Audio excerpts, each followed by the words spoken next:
Para pendengar yang disayangi dan dihormati dimanapun berada, apapun yang sedang membuatmu sibuk, luangkan waktumu di pagi hari ketika bangun tidur atau sedang menikmati snack di senja hari. Isilah rohanimu sebagai bekal akhirat. Sibuk untuk perut penting, dan lebih penting ialah saat perutmu sudah kembali jadi debu. Satu kisah hidup yang dialami oleh satu keluarga yang ditulis dalam Alkitab Perjanjian Lama, yaitu Kitab Rut, yang konon dikatakan bahwa Nabi Samuel yang menulis kitab ini. Saudara juga mungkin pernah mengalami satu ujian hidup seperti yang dialami oleh keluarga Elimelek ini. Istrinya bernama Naomi dan mereka memiliki 2 orang putra, yaitu Mahlon dan Kilion. Ujian yang dialami oleh ibu Naomi ini cukup berat, yaitu dibuat menjadi kelaparan dan kemiskinan. Kisah Rut dan Naomi cukup berat, hanya tidak diberikan penyakit, tulah, atau pandemi.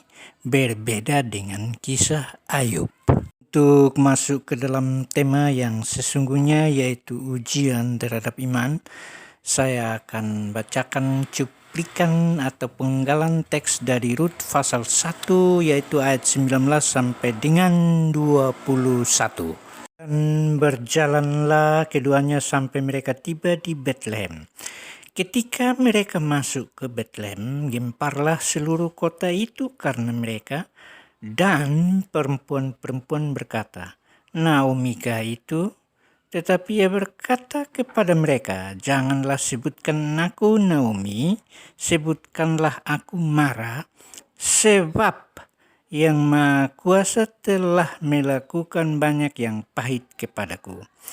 Dengan tangan yang penuh aku pergi, tetapi dengan tangan yang kosong Tuhan memulangkan aku.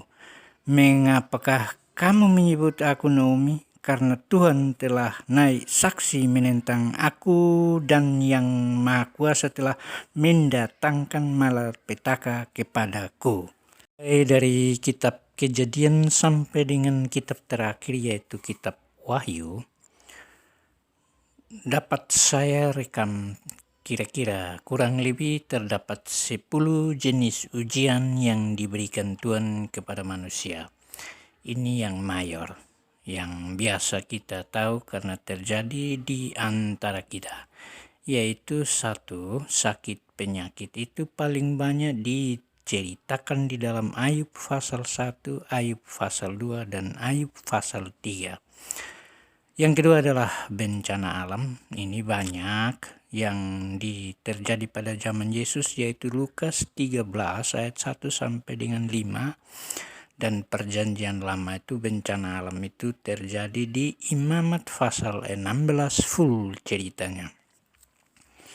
Dan yang ketiga adalah kecelakaan, seperti di Imamat pasal 10 cerita tentang anak-anak Harun, yaitu Nadab dan Abihu. Dan yang keempat kelaparan, seperti yang dialami oleh Rut dan Naomi dan bangsa Israel pada umumnya. Yang kelima kemiskinan, itu di Lukas 16 ayat 19 sampai 31. Yang keenam itu kegagalan, yaitu ceritanya 1 Samuel pasal 15 utuh. Yang ketujuh penghinaan atau fitnahan, itu ditulis jelas di Kejadian pasal 39. Dan yang kedelapan adalah beban kerja. Beban kerja itu terjadi pada Keluaran pasal 4 sampai 6 tentang perbudakan bangsa Israel di Mesir. Yang ke-9 adalah peperangan, itu Keluaran 17 ayat 8 sampai 16, dan masih banyak cerita tentang peperangan di dalam Perjanjian Lama. Dan yang terakhir adalah tulah dan pandemi, itu di kitab Keluaran mulai dari 7 sampai dengan 12. Itu cerita tentang pandemi atau tulah yang terjadi di Mesir menjelang bangsa Israel mau keluar dari tanah Mesir atau tanah perhambaan. Semua ujian-ujian ini ada yang happy ending dan ada yang tidak happy ending. Sebaiknya kita mulai dari yang pertama atau yang utama ialah sakit penyakit. Kita ajukan dua pertanyaan. Pertanyaan pertama, mengapa atau kenapa manusia harus sakit? Pertanyaan kedua, siapa yang membuat manusia sakit? Penginjil Yohanes sudah merekam kata-kata Tuhan Yesus tentang dua pertanyaan ini dan dicatat oleh Rasul Yohanes di pasalnya yang 9 ayat 2 sampai dengan 3. Ayatnya yang kedua, murid-muridnya bertanya kepadanya, Rabi, siapa yang berbuat dosa, orang ini sendiri atau orang tuanya sehingga ia dilahirkan buta?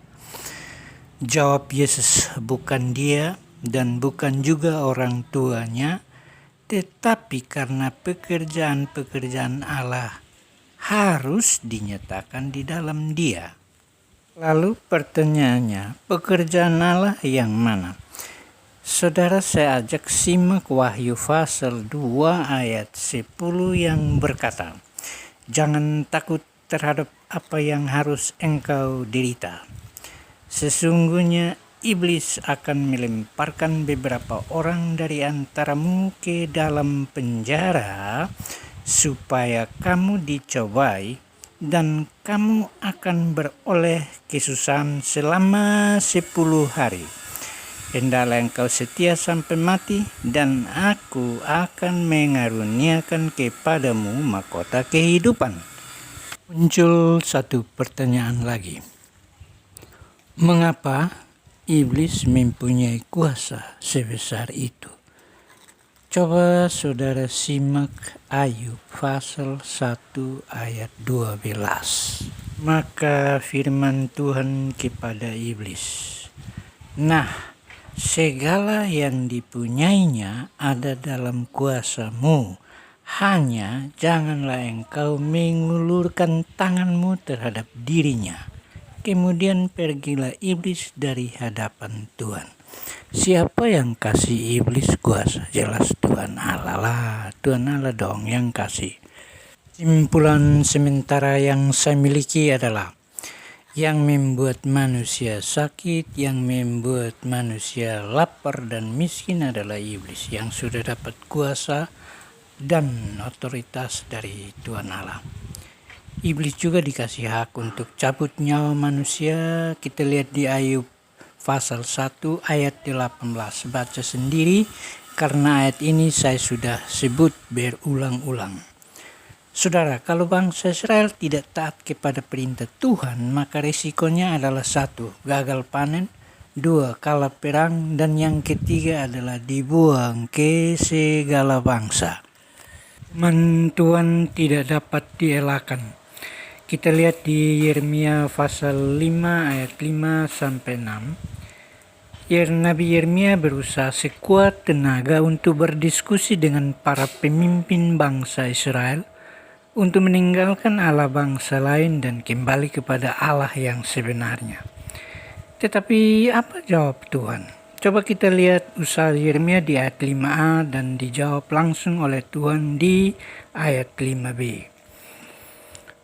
Baiklah, aku pergi kepada orang-orang besar dan berbicara kepada mereka, sebab merekalah yang mengetahui jalan Tuhan, hukum Allah mereka. Jawab Tuhan, tetapi mereka pun semuanya telah mematahkan tali, telah memutuskan tali-tali pengikat.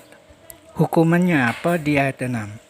Sebab itu singa dari hutan akan memukul mati mereka. Apa artinya singa dari hutan?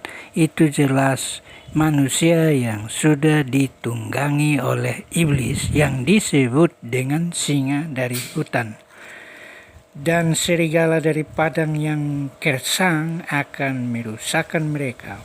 Macan tutul akan mengintai di pinggir kota-kota mereka. Setiap orang yang keluar akan diterkam, sebab pelanggaran mereka amat banyak dan kesesatannya besar sekali. Allah begitu mendidik bangsa itu, saudara-saudara, berabad-abad lamanya. Kalau kita berkata Tuhan Allah menjagai bangsa itu begitu rupa, melalui penderitaan, sakit, penyakit, peperangan, dan kalah perang, kelaparan karena gagal panen, dirampoki, dijara, dan lain-lain.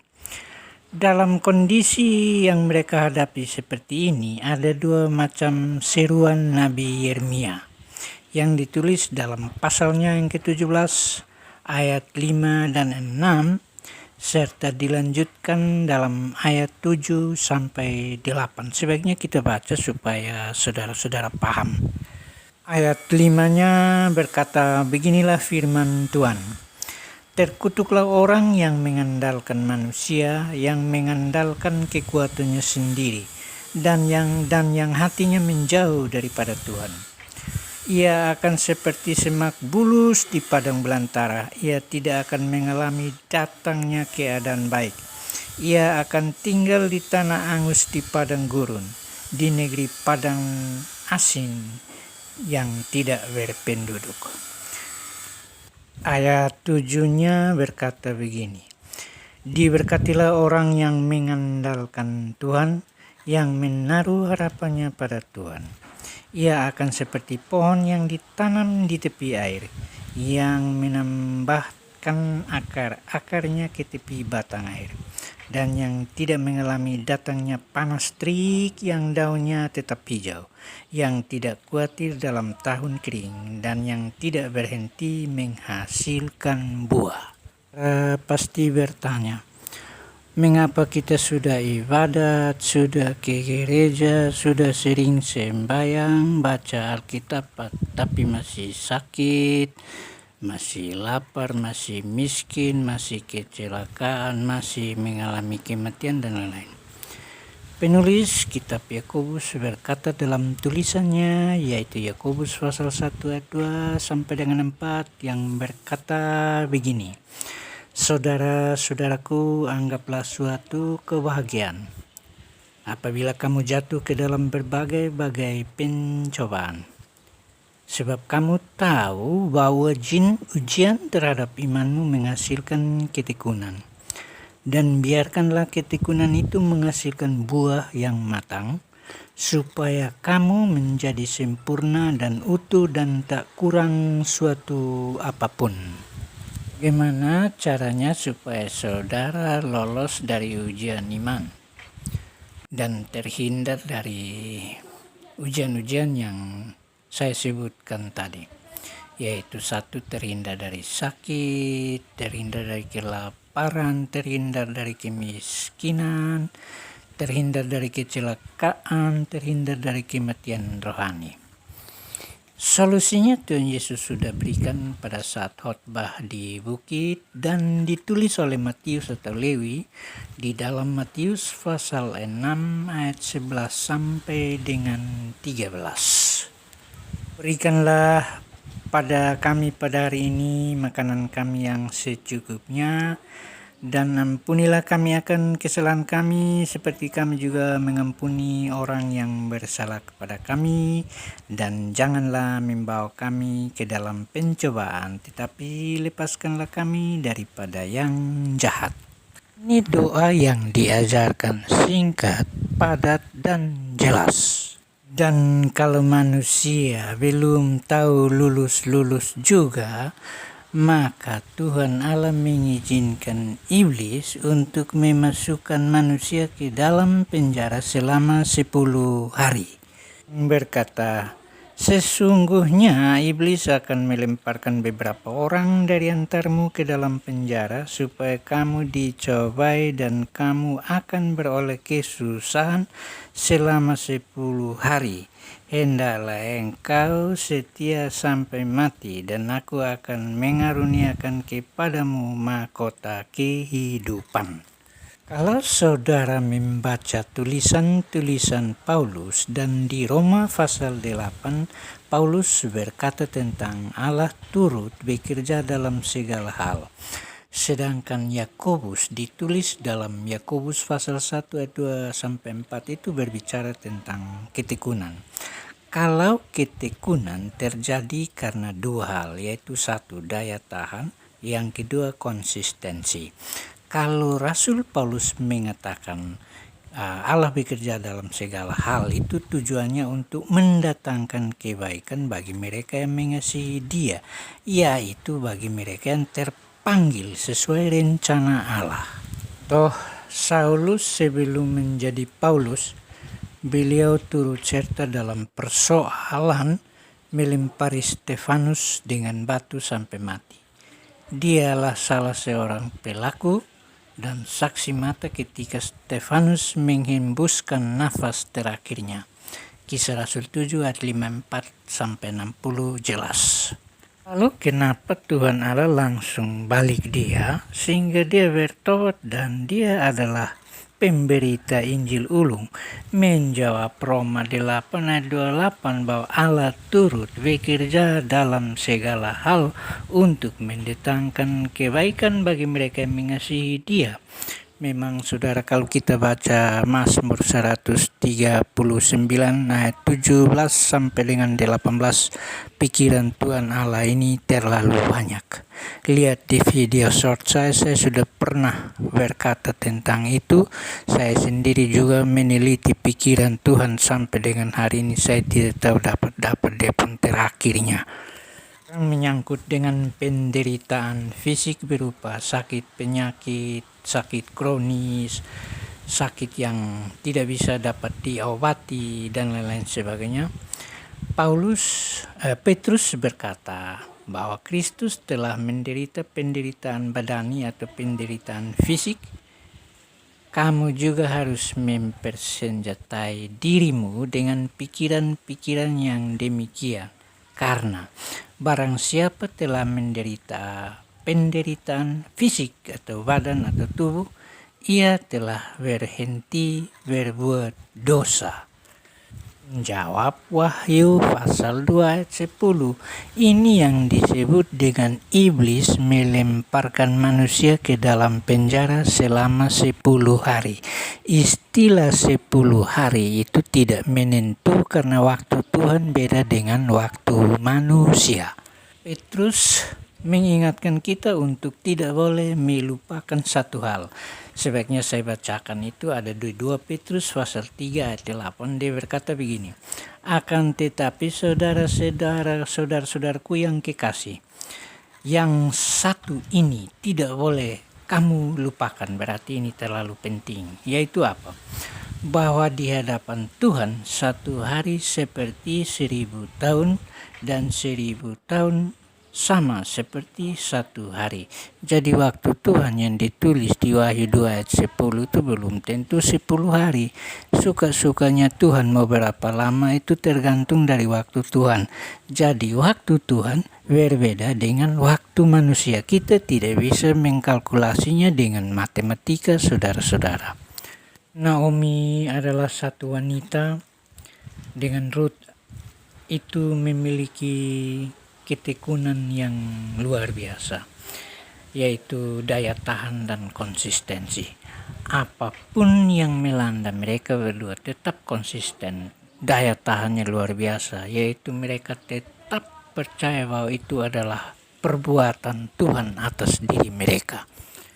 Karena itu Paulus berkata, sekarang kita tahu bahwa Allah turut bekerja dalam segala hal untuk mendatangkan kebaikan bagi mereka yang mengasihi Dia, yaitu bagi mereka yang terpanggil sesuai dengan rencana Allah. Cerita seperti ini terlalu banyak, saudara-saudara. Kalau saudara-saudara ingin tahu cerita bagaimana caranya orang berbalik dan mengikuti Tuhan Yesus, itu terlalu banyak. Seperti daun rambut di kepala ini terlalu banyak. Banyak orang memberi kesaksian, entah itu betul atau entah itu omong kosong. Kita tidak ikuti, hanya dia bilang begitu. Jadi kadang-kadang kita juga meragukan, kadang-kadang kita juga kayak semacam yakin begitu. Untuk mengakhiri ulasan ini atau penyampaian ini atau tutorial ini, ada satu penggalan teks di Ibrani 11 ayat 6 yang berkata, semua ini kita lakukan karena iman. Kenapa? Karena tanpa iman tidak mungkin orang berkenan kepada Allah. Sebab barang siapa berpaling kepada Allah, ia harus percaya bahwa Allah ada dan bahwa Allah memberi upah kepada orang yang sungguh-sungguh mencari Dia. Dan kita akan berjumpa di lain kesempatan. Tuhan selalu beserta dengan saudara.